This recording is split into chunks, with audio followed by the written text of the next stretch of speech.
جا رہے ہیں کہیں کہ بھائی میں آنے والا ہوں، ایک ہوتا ہے کہ آپ اچانک پہنچ گئے، تو کیا اچانک بغیر اطلاع دیے آپ کسی کے گھر پہ جا سکتے ہیں اس طرح کہ بھائی آپ کو 2-3 دن قیام بھی کرنا ہے وہاں پر اور آپ نے کوئی اطلاع بھی نہیں دی، آپ فوراً پہنچ گئے، تو ایسی صورت میں کیا ہے؟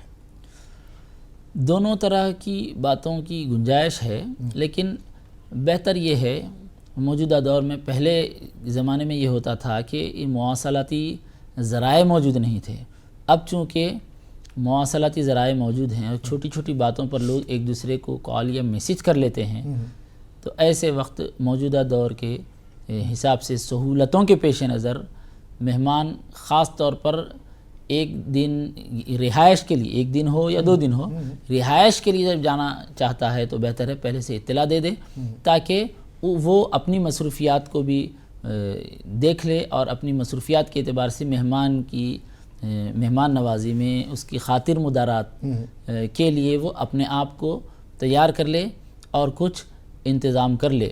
ایسا نہ ہو کہ وہ مہمان آئے اور 2 دن 3 دن قیام کرے اور وہ اپنی مصروفیات کی وجہ سے یا کسی اور وجہ سے مہمان کی وہ خاطر مدارات نہ کر سکے جو وہ کرنا چاہتا ہے، کہ نہیں کر سکے گا تو پھر اس کے دل میں بھی ایک طرح کی کسک رہ جائے گی، ایک طرح کی کمی رہے گی کہ یہ احساس رہے گا اس کو کہ میں نے اس کے ساتھ وہ سلوک نہیں کیا جو کرنا چاہتا تھا، تو ایسی بات نہ ہو، اس لیے پہلے سے اطلاع دے دینا بہتر ہے۔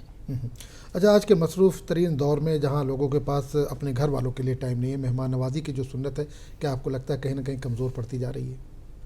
جی بالکل، لوگ جس طرح عدیم الفرصتی کے دور میں زندگی گزار رہے ہیں، ایسے موقع پر لوگ ایک دوسرے کے پاس جانے سے بھی کترا رہے ہیں اور قیام کرنے والے مہمانوں تو بہت ہی کم ہو گئے ہیں، اور اگر مہمان قیام کرنے کے لیے آ جاتا ہے تو پھر میزبان کے خیال میں بھی کوئی بات ہے کہ یہ آ گئے، اب ٹھہر گئے، اتنے دن ہو گئے، اور خرچہ وغیرہ اس طرح کی بات ہوتی ہے۔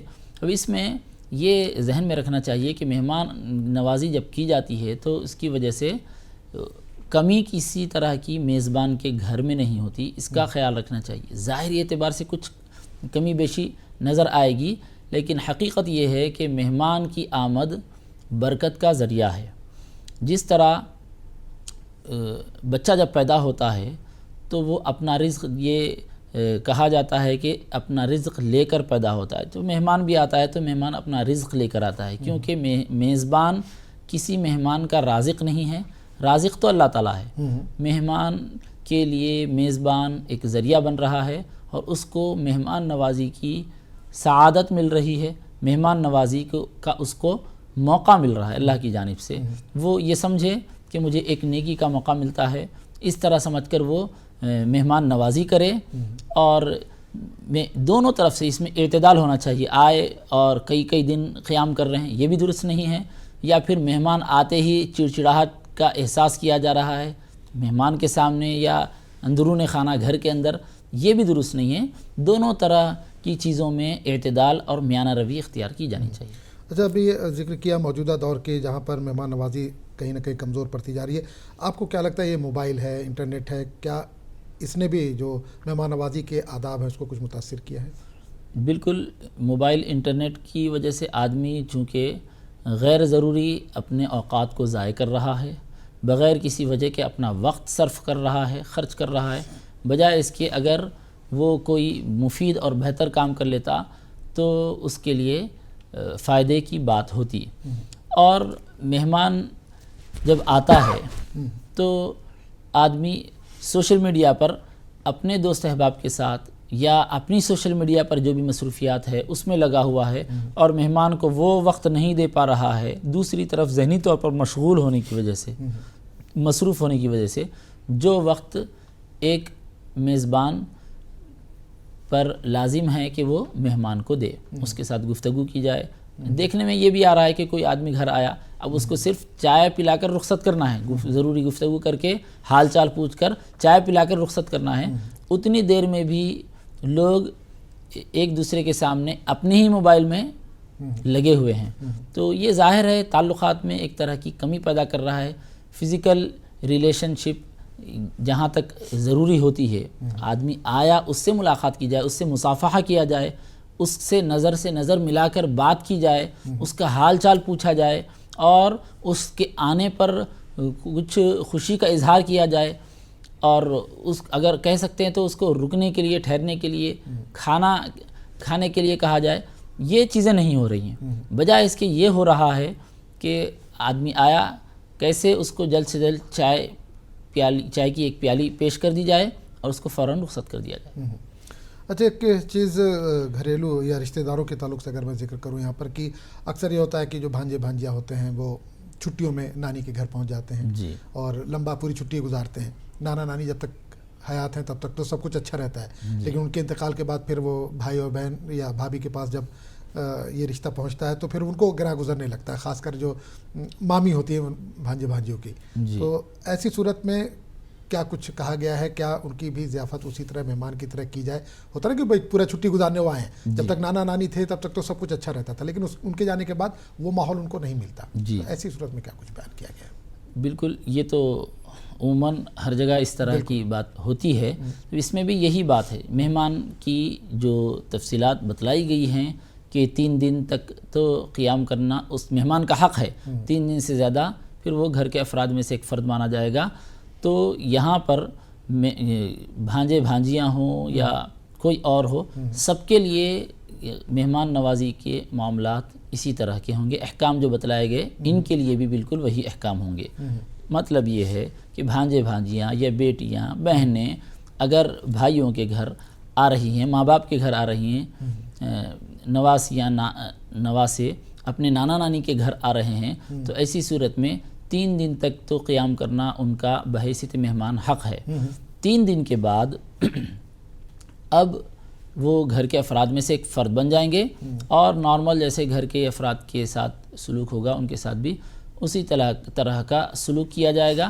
اگر 3 دن سے زیادہ قیام کرنے کی وجہ سے گھر والوں کو تکلیف ہو رہی ہے یا گھر والے نامناسب سمجھ رہے ہیں، تو ایسے وقت جو آئے ہوئے ہیں، چاہے وہ بہن ہو یا بہن کی اولاد ہو، بیٹی ہو یا بیٹی کی اولاد ہو یا داماد ہو، ان کو یہ سمجھنا چاہیے کہ دوسروں کو اس کی وجہ سے تکلیف ہو رہی ہے اور اپنے 3 دن کے اندر رخصت ہو جانا چاہیے. عموماً یہ ہوتا ہے کہ 4 دن کے لیے آتے ہیں یا 8 دن کے لیے آتے ہیں. بہت کم ایسا بھی ہوتا ہے کہ مکمل چھٹیاں گزار کر 1 مہینہ یا 1.5 مہینہ جو ہوتا ہے مکمل چھٹیاں گزار کر جانے کے ارادے سے آتے ہیں. تو یہ جو 3 دن سے زیادہ والی جو بات ہے اس میں یہ خیال ضرور رکھا جائے کہ گھر والوں کو تکلیف نہ ہو. اگر گھر والوں کو تکلیف نہیں ہوتی ہے تو 2 سال رہنے میں بھی کوئی حرج کی بات نہیں ہے، اور اگر ان کے لیے باعث تنگی ہے، باعث تکلیف ہے اور ان پر یہ رہنا 3 دن سے زیادہ رہنا گراں گزر رہا ہے تو پھر وہ 3 دن کے اندر رخصت ہو جائیں. اچھا، نہیں، عام طور سے یہ دیکھا گیا جو ماما ہوتے ہیں ان کو بھانجے بھانجی سے بڑا پیار ہوتا ہے، لیکن جو مامی ہے ان کی اب وہ ان کو کہیں نہ کہیں گرا گزرتا ہے. تو کیا جو ماما ہے وہ اپنی اہلیہ پر پریشر ڈال سکتا ہے کہ بھائی کرو تم؟ اس میں تو ہم جیسا کہ ابھی خاتون نے سوال کیا تھا تو ہم نے جواب دیا، بالکل اسی طرح کا جواب ہوگا کہ شوہر اپنی بیوی پر طاقت سے زیادہ ذمہ داری نہ ڈالے، اور اگر اس کی طاقت سے زیادہ اس سے کام لے رہا ہے تو یہ تو اس کے لیے جائز ہی نہیں ہے. پھر بھی ایسی ضرورت پڑ گئی تو کسی اور کو مددگار بنا دے، کسی اور کو مدد کے لیے رکھ لے، جیسے کسی کام والی کو رکھ لے یا پھر رشتہ داروں میں کسی کو ساتھ میں دے دے، یا پھر یہ ہو کہ بچیاں اس کی بڑے ہو گئیں یا بیٹے اس کے بڑے ہیں، وہ ہاتھ بٹا سکتے تو ہاتھ بٹائیں. یہ بھی نہیں ہو سکتا یا اویلیبل نہیں ہے تو پھر وہ خود سے ہاتھ بٹائے. اب یہ بھی نہیں کرے گا، وہ بھی نہیں کرے گا، صرف اپنی بیوی پر زبردستی کر رہا ہے کہ تم اتنے لوگوں کا کھانا بناؤ اور تم کو بنانا ضروری ہے، جبکہ اس عورت کی طاقت سے باہر ہے. تو ظاہر ہے یہ شوہر کی جانب سے عورت پر ایک طرح کا ظلم ہے. ایسا بالکل نہیں کرنا چاہیے. جب ذمہ داری دی جا رہی ہے تو پھر وہ عورت ذمہ داری کس طرح نبھائے گی وہ بھی دیکھنا ضروری ہے. تو ناظرین آج ہم بات کر رہے ہیں مہمانوں کے حقوق کے تعلق سے. مفتی واحد علی صاحب ہمارے ساتھ موجود ہیں. اگر آپ کے ذہن میں بھی کوئی سوال ہے تو بلا جھجک آپ کال کر سکتے ہیں. نمبر لگاتار ٹی وی اسکرین پر فلیش ہو رہا ہے. اس کے علاوہ بھی اگر آپ کے ذہن میں کوئی سوال ہے تو بھی آپ کال کر سکتے ہیں. مفتی صاحب لگاتار مہمان نوازی یا مہمان کے حقوق کے تعلق سے ہم بات کر رہے ہیں. جس طرح سے مہمان نوازی کا یہ عمل جو ہے یا سنت جس طرح سے ختم ہوتی جا رہی ہے ہمارے سماج میں، اس کو دوبارہ فروغ دینے کے لیے کیا کچھ کوششیں ہونی چاہیے؟ مہمان نوازی کی سنت کو زندہ کرنے کے لیے یہ ضروری ہے کہ ہم مہمان نوازی کے سلسلے میں جو احادیث شریفہ وارد ہیں ان احادیث شریفہ کو ایک دوسرے کے سامنے ذکر کریں، احادیث شریفہ کا چرچا کریں، اس کو پھیلائیں. اور موجودہ دور میں چونکہ پھیلانے کے لیے سوشل میڈیا ایک بہترین پلیٹ فارم بنا ہوا ہے، پرنٹ میڈیا ہے، الیکٹرانک میڈیا ہے، سوشل میڈیا سب سے زیادہ آج کل اثر انداز ہو رہا ہے. تو ان ذرائع کو استعمال کیا جائے اور ان ذرائع پر مہمان نوازی کے سلسلے میں جو احادیث شریفہ وارد ہیں ان احادیث شریفہ کا ذکر کیا جائے، ایک دوسرے کو سنائیں. اسی طرح مساجد میں نمازوں کے بعد، فجر کی نماز کے بعد یا عصر کی نماز کے بعد جو حدیثیں سنائی جاتی ہیں، مختصر جو پیغام دیا جاتا ہے، اس میں اس بات کو بھی بتایا جائے. اور جہاں جہاں گفتگو ہو سکتی ہے، ضروری نہیں ہے کہ صرف علماء ہی گفتگو کریں، بلکہ علماء کی اپنی ذمہ داری ہے اور قوم کے ہر فرد کی اپنی اپنی سطح پر اپنے اپنے خیال سے اپنے اپنے معیار کے مطابق یہ ذمہ داری بنتی ہے کہ وہ مہمان نوازی کی اہمیت کو احادیث شریفہ کی روشنی میں اجاگر کریں. اور ایسے واقعات جو مہمان نوازی کی اہمیت کو بتلانے والے ہیں، کئی ایسے واقعات ہیں صحابہ اکرام کے اور بزرگوں کے، ہمارے اسلاف کے، کہ انہوں نے مہمان نوازی کی. اور مہمان کے یہاں تک ذکر آتا ہے کہ کوئی میزبان روزے کی حالت میں ہے، مہمان آ گیا تو مہمان کے لیے میزبان نے اپنا نفل روزہ چھوڑ دیا، اس لیے کہ اگر میں روزہ ہوں، میں اگر تناول نہیں کروں گا، کھانا مہمان کے ساتھ نہیں کھاؤں گا تو مہمان کو ایک طرح کا تکلف ہو جائے گا اور اس کے دل میں یہ بات ہوگی کہ میں تو ان کے گھر میں آ کے کھا لے رہا ہوں لیکن وہ خود نہیں کھا رہے. اس طرح کا خیال پیدا نہ ہو جائے اور مہمان کو زیادہ کھلانے کی نیت سے انہوں نے نفل روزہ توڑ دیا، بعد میں اس کی قضا کر لی. اس طرح کے واقعات ملتے ہیں. تو یہ واقعات چھوٹے چھوٹے واقعات ہیں، 2 سطر کے، 4 لائن کے جو واقعات ہیں، یہ واقعات اگر ہم ایک دوسرے کے سامنے ذکر کرتے ہیں تو ہمارے اندر بھی ایک ہمت بنتی ہے اور ایک راستہ ہم کو ملتا ہے کہ مہمان نوازی کی اہمیت کیا ہے اور کیسے مہمان نوازی کرنی چاہیے. اچھا، آپ نے نفل روزہ کی یہاں پر بات کی کہ بھئی نفل روزہ ہے، اس کو توڑ کر بھی ضیافت کر سکتے ہیں. اگر کوئی رمضان کے مہینے میں مہمان آ رہا ہے، ظاہر سی بات ہے وہ سفر پہ، اگر اس نے روزہ نہیں رکھا ہے جی اور دوپہر کے وقت ہمارے پاس آ رہا ہے تو ایسی صورت میں کیا اس کے لیے کھانا وغیرہ بنوائیں، اہتمام کریں؟ جی، نفل روزہ ہے تو مہمان کے لیے توڑنے کی گنجائش ہے، بعد میں اس کی قضا کی جائے گی. لیکن نفل روزہ کی بھی قضا کرنی ضروری ہے. جب شروع کر دیے کہ کوئی بھی نفل عبادت جب شروع کر دی جائے، توڑ دیا جائے اس کو، تو پھر اس کی قضا کرنی لازم ہے، واجب ہے. اب رمضان کے مہینے میں کوئی مہمان ہمارے پاس آتا ہے اور وہ مسافر ہونے کی وجہ سے اس پر روزہ رکھنا لازم نہیں ہے، بعد میں اس کو قضا کرنا فرض ہے، تو وہ تو روزہ چھوڑ سکتا ہے. لیکن ہم چونکہ اپنے گھر میں، اپنے شہر میں ہیں، مقیم ہیں، مسافر نہیں ہیں، لہٰذا ہم پر رمضان کا روزہ لازم ہے، ہمارے لیے چھوڑنے کی گنجائش نہیں ہے. تو نفل کے لیے توڑنے کی تو گنجائش ہے، لیکن فرض روزے کو توڑا نہیں جائے گا. اس کو تو معلوم ہی ہوگا کہ نہیں، میں سوال یہ کرنا چاہ رہا تھا کہ جو وہ مہمان ہے وہ روزے کی حالت نہیں، باقی گھر والے تو روزے دار ہیں، تو اس کے لیے لنچ کا اہتمام کریں یا نہیں کریں، یا مہمان کو بھی یہ سوچنا چاہیے کہ بھائی رمضان کا مہینہ چل رہا ہے، چلو افطار تک میں بھی انتظار کر لوں. مہمان اپنے طور پر سوچ رہا ہے تو بات الگ ہے، لیکن مہمان پر جب شریعت نے گنجائش اس کو دی ہے تو ایسے موقع پر میزبان اس کی ضرورت کا خیال کرے. اخلاق کے مطابق یہ ہونا چاہیے کہ وہ سیدھا پوچھ لیں کہ اہتمام کر لیں. اگر یہ بولیں گے کہ آپ روزہ رہ رہے ہیں کیا بولتے، پھر وہ رعایت میں وہ بھی یہی کہے گا کہ ہاں میں رہ جاتا ہوں بولیں گا. بجائے اس کے چونکہ اس کے پاس گنجائش ہے کہ وہ مسافر ہے، روزہ چھوڑ سکتا ہے، لہٰذا اس سے مہمان نوازی کا تقاضا ہے کہ وہ یوں پوچھ لے کہ کیا آپ کے لیے ناشتے کا، دوپہر کا انتظام کیا، کتنے وقت لیں گے آپ، کیا وقت لیں گے، ایسا کچھ ایسے اشاراتی انداز میں پوچھ لے کہ یہ سمجھ میں آ جائے کہ یہ آدمی، یہ مہمان روزہ رکھنا چاہتا ہے یا نہیں چاہتا.